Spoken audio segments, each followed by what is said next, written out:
So that was Monday Night Raw. What's up, everybody? Brett Mix here, Mixer Madness, coming to you for another review of Monday Night Raw for this February the 12th, 2024 from the Rupp Arena in Lexington, Kentucky.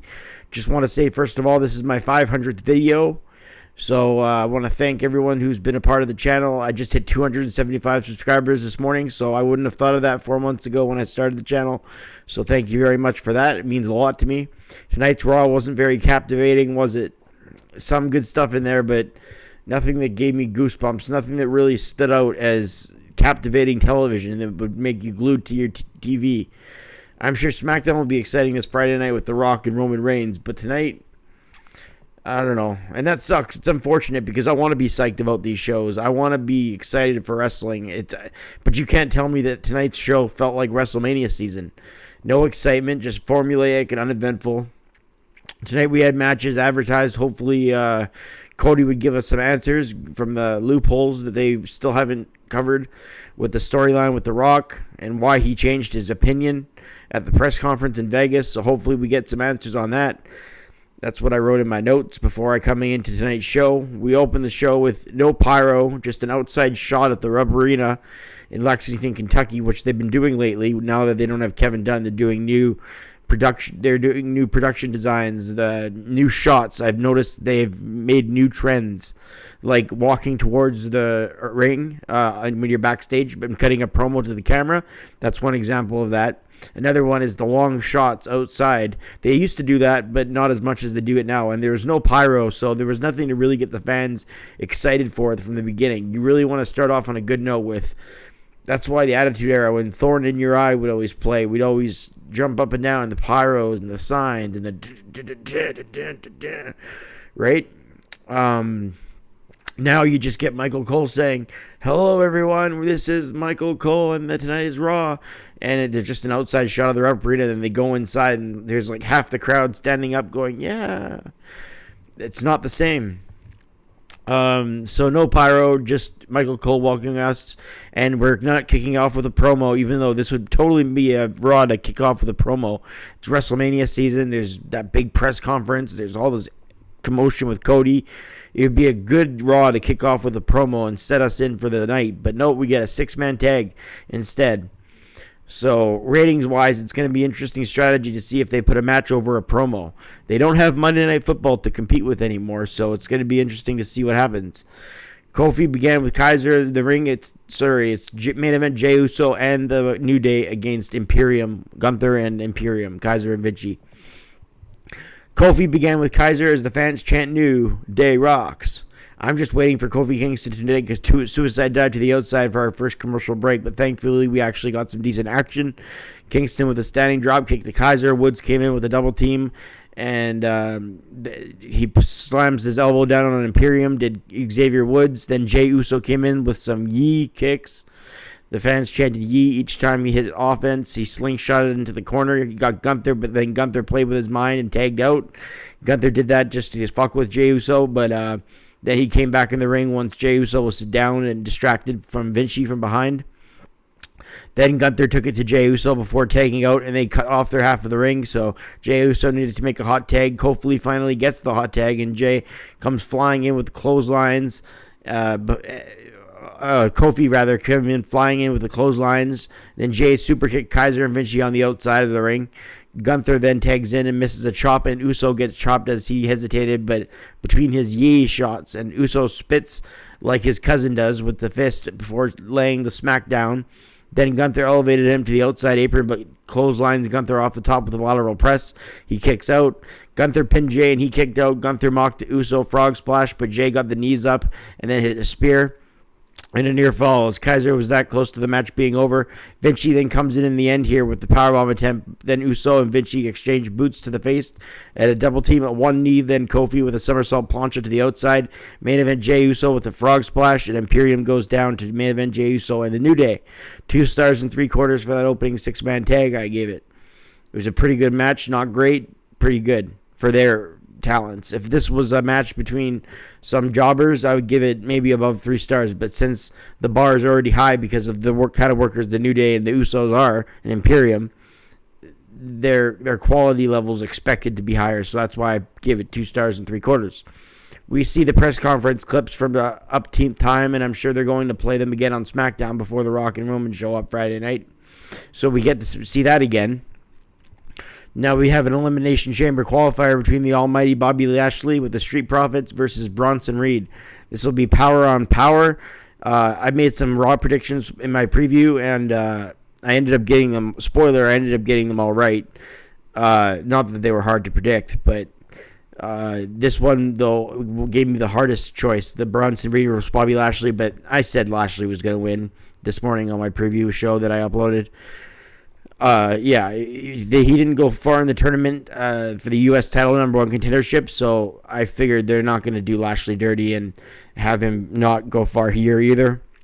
So he qualifies for the Elimination Chamber. Reed gave Lashley a senton and then looked for the tsunami off the top, but he missed. Lashley countered in midair with his offense with a power slam and then hit a spear, and Lashley qualifies. Gave that match 2 stars. It was a good power man match, big man versus big man.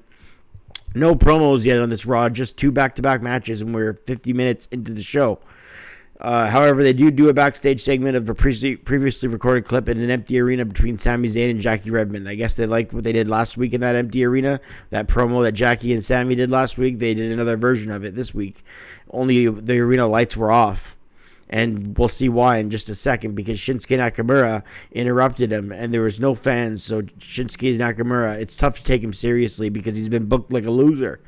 The guy's a loser lately. He hasn't won in months, it seems like. So why would any of us take his promos to be that drastic and scary? Maybe the empty arena with the lights turned out is they want to make that a dramatic effect. But it didn't come off very good to me because the guy's been booked like a loser. Next, finally, Cody's coming out. It sucks to say, but he's been booked like one. Next, finally, Cody's coming out. Sorry, it's funny. He's been booked like a complete loser. Shinsuke Nakamura. And I hate saying that. I like Shinsuke. Hopefully he talks about why, but his promos just, it's hard to take serious when he's been booked this way. Hopefully he talks about why he's changed his mind, Cody, because he's coming out next. I posted on my channel twice about what they could say. So I posted a couple times this week on my channel about where they could go with this angle, what they could say, what they couldn't say, how they could explain it all away. They sort of touched on it, and they sort of didn't. Cody instead concentrated on the slap, the fans, and the chicken McNuggets, and where they're supposed to go again. Comic relief. Of course, Rollins came out. It was either going to be him or McIntyre that interrupted Cody. And people are still doing the whoa, whoa. They're still doing that and I guess that's just something fans like doing live, like the what chant. It's terrible on TV, but when you're there, they just want to have fun. I get it, but it's redundant, it's contrived, and it's time for something new. Rollins says he knows why he chose what he did and that he needs to finish the story. Rollins says he needs to do it, or else this land is going to turn dark. Sort of like the Lion King when Mufasa dies. The Pride Rock turns dark because the hyenas run everything, because Scar runs everything. That's what Roman Reigns is going to do to the land of Pride Rock. It's going to make it all dark if Roman retains. So Seth says that Cody has to finish the story. But what's his plan? He has to deal with not only the bloodline, he's got to go through the biggest name in all of entertainment now. Fans chant Rocky sucks. And Rollins says he doesn't have to fight this battle alone. Rollins says he's a revolutionary, he's a complimentary, a bird sanctuary. No, not that last one, but he goes on and on about what he was, a former architect. Yeah, Friday Night Rollins. He's changed himself so many times, and that's why he's a revolutionary, apparently. But he says he'll be Cody's shield, so to speak. And I get that's the freaking Rollins character for Rollins, but I don't know. He just doesn't land on the microphone. Sometimes it's cringe. Not as cringe as his wife, though. But still. Liv Morgan takes on Zoe Stark next in an Elimination Chamber qualifier. This is Liv Morgan's return match. She's not going to lose. And Zoe Stark's been booked like a loser ever since she's had that Survivor Series push. Ever since she had that match with Rhea Ripley, she's been on a losing streak. I'm pretty sure she's lost every match since then. I'm not going to stand... I think she might have won a tag match with Shayna Baszler, with Baszler winning for her. But I don't think she's got a pinfall by her since before the Survivor Series. It'd be interesting. I think ProFightDB.com, some site like that could show you. But I'm pretty sure I'm correct when I say that. Now she's got Liv Morgan in her for this return match. Morgan with the codebreaker off the second rope. Zoe kicked out. Stark then got a powerbomb and a near fall. She went for a missile dropkick, but Liv kicked out. Stark says she just trash talks Liv during the match, and she says, "Why are you even here?" and hits an Oklahoma roll out of the corner. And then a roll up, but Liv kicked out. Stark runs into a boot by Liv. Morgan runs into a thrust kick, and Stark's super kick doesn't do it. Stark off the top with a corkscrew misses, and then Morgan hits Oblivion and wins. Liv wins in the end, handing Stark another loss. Fine little match here. Liv joins the two favorites, Bianca Belair and Becky Lynch. Gave the match 2 stars. Truth says backstage it's time that JD comes to terms with the fact that JD is out of the JD. JD McDonough, he didn't say it like that. That's the way I'm saying it. But JD McDonough's out of the Judgment Day. Both are JD, right? So, anyway, but Priest steps in and he's blunt this time. He's down to earth and he's like, "Look, Truth, you're never part of the Judgment Day. You never were. There's no initiations. And tonight it's going to be an execution." And Truth looks on like he finally is understood. Priest says tonight it's an execution, not initiation. Well, it better be something for JD McDonough's sake, because like Stark and Shinsuke before him, JD McDonough's been booked like a complete total loser. He has. It's not even funny in this case, because they booked the Judgment Day like they run Raw, but him and Dominic, I don't mind if Dominic loses, that's fine, but JD McDonough's got some talent, and they just booked them like losers, the bottom half of the Judgment Day. So JD McDonough needs this win against Truth. I predicted he'd get it tonight, and he did. But it came at a price. It came at their friendship.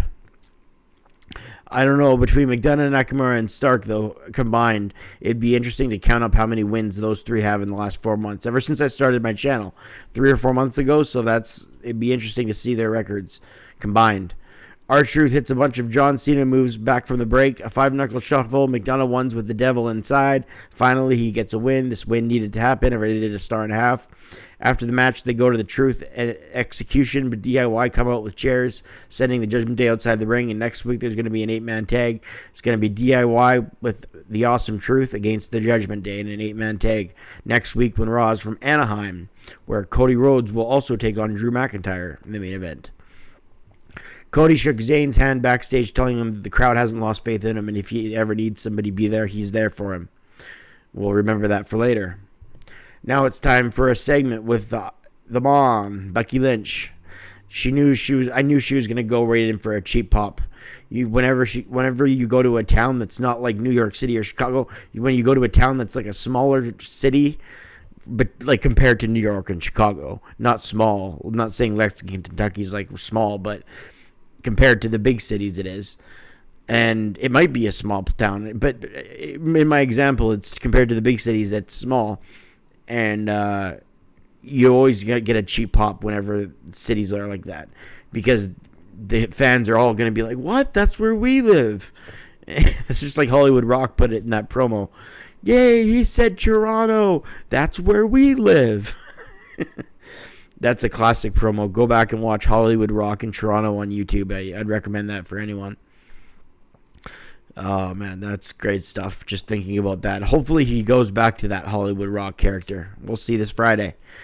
Knew she was going for a cheap pop. She talks about being obsessed with this business. She talks about her kid like she's 10 years old, even though she's like 2 or 3. Isn't her kid 2 or 3 is what I wrote. Tough conversations to be had with a 3-year-old about mommy and daddy. The kid, does anybody out there remember when they were 3 years old?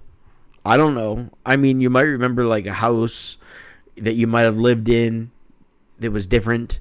You might remember, like an instant, like whether it's an argument from your parents. Unfortunately, I have kind of some memories like that when I was little, but I don't remember an actual conversation. So what kind of conversation can you actually have? Becky's a new parent. She's never done it before, so I get it. She thinks this kid is all-knowing.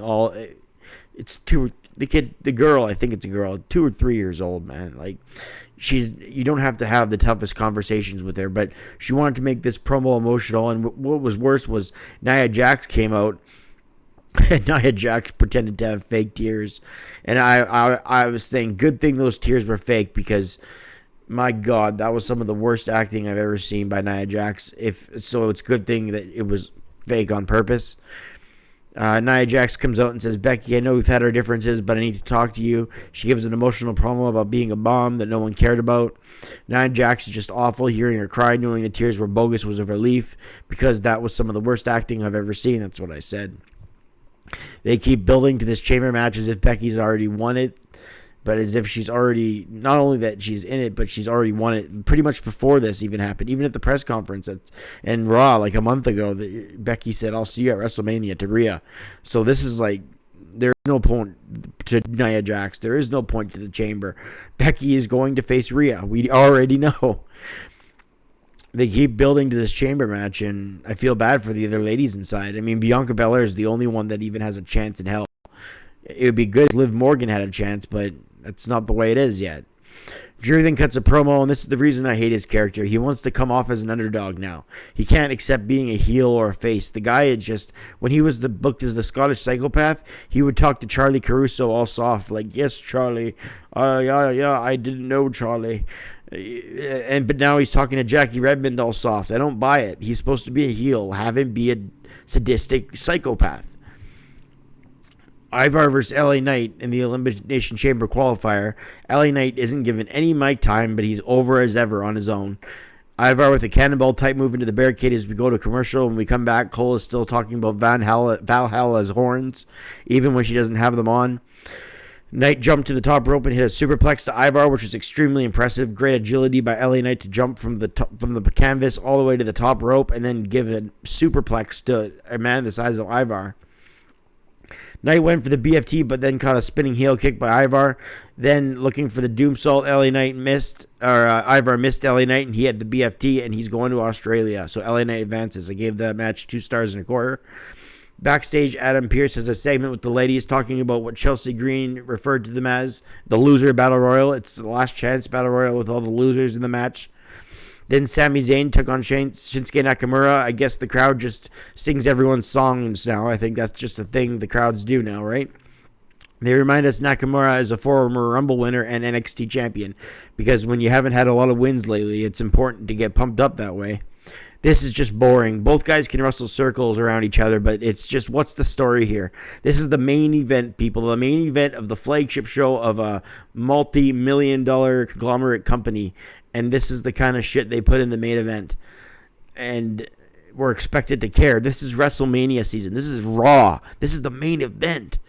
The Rock is back in your company. Make something creative. Don't just put 2 guys in there because one's a face and one's a heel. I mean, finally they're getting that right. Usually Triple H books face versus face, heel versus heel. But tonight it's just, what's the story? The fact that one's a face and one's a heel? Or is it the promo earlier in the show where Shinsuke had the subtitles and that was supposed to scare us all and make us go, oh, I gotta watch what happens tonight. Shinsuke's a loser. He's been booked like a loser ever since. And Sami Zayn, he's on a losing streak. So I guess somebody has to win here. I guess that's the bait we get. These two can put on classic matches, like I say. I think they even did back in NXT back in the day, if I'm not mistaken. But I'm not denying either man's ability, but the booking is just off.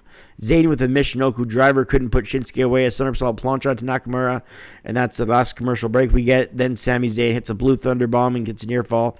Shinsuke with the knee to Sami, then his knee buckles and Shinkasa, but Sami kicks out. Then McIntyre runs from the back, and then Sami Zayn is distracted, so Nakamura goes for his injured sore knee and then hits the Shinkasa and gets the victory. Does Shinsuke Nakamura, his first victory in a long time. Zayn continues to lose. McIntyre runs out, and again, they're just dominating on Sami Zayn after they look at each other. So there's the heel, Drew. Where were you 5 minutes ago with Jackie Redmond? Anyway, 2 stars and 3/4 for the main event. So the show ends with McIntyre and Nakamura standing over Zayn. That does it for the matches. And they're dominating him, so we can only wait for Cody Rhodes. And finally, his music hits, and the crowd acts surprised. I don't know why. Cody comes running out. They said they'd have each other's back literally a half an hour ago. And Cody That was Rollins. Sorry, that was Rollins and Cody that said they'd have each other's back. But Cody and Zayn, I believe, said it too. They shook hands and hugged. So we knew that he was coming. And you got to figure a tag match is coming up between Cody and McIntyre and Zayn and Rollins. Or not Rollins, but between Shinsuke, McIntyre, Cody, and Zayn, maybe a tag match, if not the singles match next week. Overall, I gave the show a 4 out of 10 because it featured okay wrestling at best. The stories and promos were basic or cringe. Becky's promo with Jax fell flat. Cody's with Rollins was simple. The matches, neither the 6-man tag nor main event, got in the 3-star threshold, which usually the Raw has 1 or 2 in the 3-star threshold. In the meantime, please hit like and subscribe if you're still watching and you like my videos. I'd certainly appreciate it. This is Monday Night Raw, February the 12th, 2024. And from Lexington, Kentucky, a 4 out of 10 show. Not good enough. And I'll be back with the Raw rating and more Raw Nitro reviews and anything else that's coming up in the WWE community. Any other news story that pops up, I'll be here for it.